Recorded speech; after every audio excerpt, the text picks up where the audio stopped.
નમસ્કાર. જેતપુર વિસ્તારમાં ચૂંટણીને લઈને રાજકીય ગરમાવો જોવા મળી રહ્યો. આમ આદમી પાર્ટીના ઉમેદવાર મનોજ પારધી સમર્થકોના જોરદાર વિજયનાદ વચ્ચે મેદાનમાં ઉતર્યા. કાર્યક્રમ દરમિયાન મોટી સંખ્યામાં કાર્યકરો ઉપસ્થિત રહ્યા, જ્યાં વિજય ભવનના નારા સાથે માહોલ ગરમાયો. મનોજ પારધીએ મતદારોને અપીલ કરતા જણાવ્યું કે વિકાસ માટે સમજદારીપૂર્વક મતદાન જરૂરી છે અને વધુમાં વધુ લોકો મતદાનમાં ભાગ લે. તેમણે પોતાના વિકાસ કાર્યોનો ઉલ્લેખ કરી ફરી એકવાર જનસમર્થન માંગ્યું હતું. વધુ સમાચાર માટે જોડાયેલા રહો આરપી ગુજરાત ન્યૂઝ, રાજકોટ. આજે ઉમેદવારને તો વિશ્વાસ હોય જ કે હું જીતીશ, એની મહેનત પણ હોય, પણ સૌથી મોટી વાત કે આમ આદમી પાર્ટી છે એ દરેક લોકોનો વિશ્વાસ છે, સામાન્ય જનતાનો વિશ્વાસ છે. આજે ભારતીય જનતા પાર્ટી 30 વર્ષથી ગુજરાતની અંદર શાસન કરતી હોય, ચૂંટણી લડવા આસામની અંદર જાય ત્યારે અમિત શાહ જે પોતે એવી વાત કરે કે એક ગાય અને એક ભેંસ આપશું, એવી જ રીતે જ્યારે બિહારની ચૂંટણી હતી ત્યારે અગાઉ સપ્ટેમ્બર મહિનામાં, ચૂંટણી ઓક્ટોબર મહિનામાં હતી, સપ્ટેમ્બર મહિનામાં બહેનોના ખાતામાં 10-10 હજાર નાખવાનું શરૂ કરી દીધું કોઈ સ્કીમના નામ ઉપર. એના પછી આગળ જોઈએ તો અત્યારે જે આમ આદમી પાર્ટી એની સામે જે લડાઈ કરી રહી છે એ લોકોની વચ્ચે જઈને, લોકોની સાથે રહીને કામ કરનારી પાર્ટી છે. એટલે 100% આમ આદમી પાર્ટીને લોકો સ્વીકારે છે. આજે અમે ગામડાઓની અંદર જઈએ છીએ, જ્યારે લોકોને મળી છે ત્યારે કાનમાં અમને વાત કરે છે કે જાહેરમાં આવતા અમને થોડા પ્રશ્નો થાય છે, બીક લાગે છે. ખેડૂતો તો એવી વાત કરે છે કે સહકારીનો અમને પ્રશ્ન આવે છે, અમને ડર બતાવવામાં આવે છે.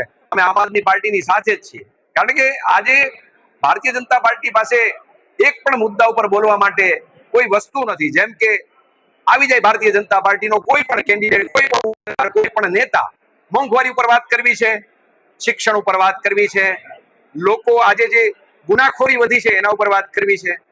આજે લોકો શિક્ષણની વાત કરીએ તો 93,000 સ્કૂલો સમગ્ર ભારતની અંદર બંધ થઈ છે. આ પરિસ્થિતિ છે. અને એમાંય ગુજરાતની વાત કરીએ, અત્યારે લોકો ગેસનું સિલિન્ડર લેવામાં કેવા હેરાન થાય છે. આજે યુદ્ધ કોક લડે અને 60 રૂપિયા અહીંયા સીધા ઘરેલું ગેસમાં સિલિન્ડરમાં ચડી જાય, કોમર્શિયલમાં 100 રૂપિયા ઉપર વધારો થાય. તો આ ક્યાં લઈ જવા માંગે છે લોકોને? પેટ્રોલની, ડીઝલની જે હાલતો, અત્યારે લાઈનો જે લાગી હતી, કેવી પરિસ્થિતિ ઊભી થઈ છે. એમાં પોતે જસ ખાટવા માટે ગયા કે તો અમે ફરી પાછું પેટ્રોલ લાવ્યા છીએ, પણ આપણા એની સાથેના એ દેશો સાથેના કરાર છે. આજે હું તમને કહું કે બાંગ્લાદેશની અંદર ઘૂસપેઠી આવી ગયા, બહાર કાઢવાના છે, તો સરહદો તો તમારા હાથમાં છે, સરકાર સત્તા ઉપર તમારી છે, તો કેવી રીતે ઘૂસપેઠી આવી જાય? એની સામે 60 કરોડ રૂપિયા અત્યારે એમને સહાય કરવામાં આવી છે. ભાઈ, શું કામ? અમારી મહેનતના પૈસા, અમે ટેક્સના નામે ચૂકવેલા પૈસા ચીજ નથી. તમે ભૂતકાળ લોકો ભૂલી જાય છે. ખરેખર તો નોટબંધીને યાદ કરો તમે કે કેવી પરિસ્થિતિ થઈ છે. કોરોનાની વાત કરીએ આપણે, કોરોનાની અંદર લોકો કઈ રીતે એનું મૃત્યુ થયું. જાણે એની સામે જ્યારે ખેડૂતોનું આંદોલન થયું, આ સરકાર એવી વાત કરે છે કે અમે ખેડૂતોની સરકાર હતી, ત્યારે દિલ્હીની અંદર જ્યારે ખેડૂતો પોતાનો હક માંગવા માટે નીકળે છે, 700 ખેડૂતોના મૃત્યુ થાય છે. નરેન્દ્રભાઈ મોદી, અમિત શાહ થી માંડીને એની પાર્ટીનો ઉપરથી લઈને નીચે સુધીનો એક પણ કાર્યકર્તા આ ખેડૂતોના દીકરાઓ વિશે એક શબ્દ નથી બોલતો. આ કોઈના ઘરના પરિવારના મોભી છે, કોઈના દીકરા છે, કોઈના ભાઈ છે, કોઈના પતિ છે. આજે 700 ખેડૂતોના મૃત્યુ થાય અને વડાપ્રધાન થી લઈ અને તાલુકા કક્ષાનો એક પણ એનો આગેવાન, એનો મેમ્બર કોઈ વાત બોલવા માટે તૈયાર ન હોય, ત્યારે લોકો હવે બધું જાણે છે. માત્ર વાત ખાલી એટલી જ છે કે લોકો સુધી આ વાતને પહોંચાડવાની છે.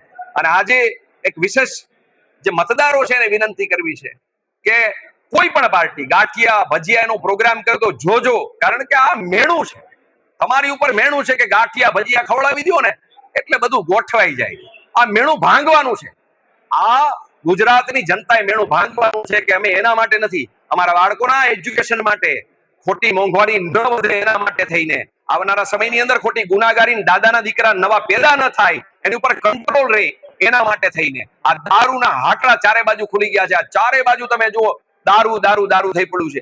અને આજે ક્યાંયથી અધિકારી બદલાય, તમે જોજો, વાતને સમજજો. ઉમેદવાર, આજે એક ઉમેદવાર તરીકે વાત કરું છું, એક સામાન્ય નાગરિક તરીકે આપને સમજાવું છું કે એક જિલ્લાની અંદર અધિકારી બદલાય માત્ર, અને તમે જો રેડોનું પ્રમાણ વધી જાય, બુટલેગરો ઝડપથી પકડાય, અધિકારી ચેન્જ થાય, તો ભાઈ આ ક્યાંથી આવ્યા?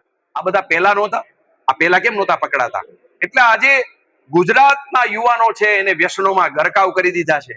આજે પરિવાર કે જે એના બાળકો એના યુવાનો પાસેથી અપેક્ષા રાખીને બેઠા છે કે મારો દીકરો કાલ મોટો થશે, મારો દીકરો અમારા માટે આવનારું અમારું ભવિષ્ય એના માટે નિર્માણ કરશે કંઈક સારી વસ્તુ, અને એ દીકરાઓ આજે વ્યસનોમાં ચારે બાજુ ઘેરાઈ ગયા છે.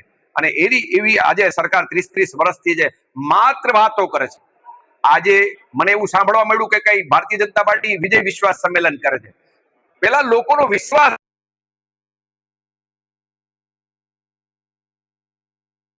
કે સામાન્ય માણસ કોઈ નથી જવાનો, એના કાર્યકર્તાઓ હોય જોડાયેલા હોય અને કોઈ ને કોઈ રીતે દબાણ આવે કે ભાઈ ફીટ આવવું તો પડશે એટલે જવાના છે. બાકી ખરેખર જે લોકોનો વિશ્વાસ છે એ દિવસે ને દિવસે તૂટતો રહ્યો છે. આજે એક સામાન્ય માણસ ચારે બાજુથી ઘેરાયેલો છે, મોંઘવારીએ માજા મૂકી છે. કોઈ સામાન્ય પરિવારની ઘરે જઈને તમે જુઓ કે કેવી રીતે જીવન જીવે છે. મને એક જ ચીજનો, ભારતીય જનતા પાર્ટીનો કોઈ પણ મિત્ર કોઈ પણ એક ચીજનો એવું કહી દે કે આ વસ્તુનો ભાવ ઘટ્યો છે. ભારતીય જનતા પાર્ટીની સરકારની અંદર એક જ વસ્તુ સસ્તી થઈ છે, અને એ હું કહું છું, માણસ સસ્તો થઈ ગયો છે. માણસની જિંદગી સસ્તી થઈ ગઈ છે. આજે 700 ખેડૂતોના મૃત્યુ થાય, કોરોનાની અંદર અને અસંખ્ય લોકોના મૃત્યુ થાય. આ લોકો, અને ત્યારે એ સમયની અંદર જ્યારે ભારતીય જનતા પાર્ટીના એ સમયના જે અધ્યક્ષ હતા, સંગઠનના અધ્યક્ષ CR પાટીલ, એ રેમડેસિવિરના ઇન્જેક્શન જે ભારતીય જનતા પાર્ટીના જે માણસો હતા, એના સભ્યો હતા, એના માટે ત્યાંથી વિતરણ કરે. તમે વિચાર કરો ભાઈ, સેના આ લોકોને કારણે તમે છો. આજે કોઈ માના પેટેથી નેતાનો જન્મ નથી થતો. નેતા આ પબ્લિક બનાવે છે, નેતા જનતા બનાવે છે. અને એ જનતાને જો ક્યાંય ગણવામાં ના આવે તો જનતા હવે જવાબ દેવા માટે પૂરેપૂરી તૈયાર છે. આમ આદમી પાર્ટીને પૂરી તાકાતથી મત આપવાની છે. 100%ની વાત છે.